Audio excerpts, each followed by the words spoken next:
Assalamualaikum warahmatullahi wabarakatuh. Perkenalkan, nama saya Wahyu Setiawan, kelas 10 IPA 4, SMA Negeri 6 Palembang.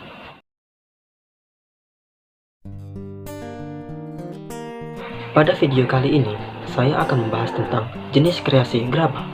Sebelumnya, apa itu gerabah? Gerabah adalah perkakas yang terbuat dari tanah liat yang dibentuk kemudian dibakar untuk kemudian dijadikan alat-alat yang berguna membantu kehidupan manusia. Gerabah berfungsi sebagai perkakas rumah tangga, misalnya piring, kendi, tempayan, anglo, kuali, celengan, pot, dan lain-lain. Gerabah pertama kali dikenal sekitar masa Neolitik atau 10.000 tahun sebelum Masehi di daratan Eropa, dan mungkin pula sekitar akhir masa Paleolitik atau kira-kira 25.000 tahun sebelum Masehi.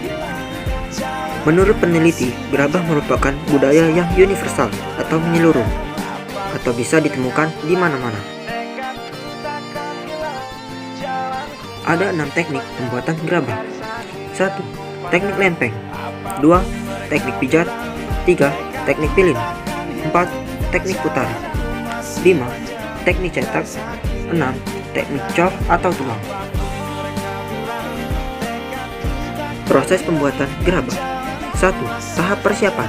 Mempersiapkan bahan baku dan alat-alat. 2. Tahap pengolahan bahan. Pencampuran bahan baku utama. 3. Tahap pembentukan badan gerabah.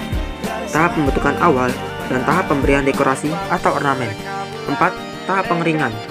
Tahap pengeringan dapat dilakukan dengan atau tanpa panas matahari. 5. Tahap pembakaran. Proses pembakaran gerabah umumnya hanya dilakukan satu kali saja. 6. Finishing. Proses akhir dari gerabah setelah proses pembakaran. Pada video kali ini, saya akan mencoba untuk menghias gerabah. And I'll tell you all about it when I see you again. We've come a long way, from where we began. Oh, I'll tell you all about it when I see you again. When I see you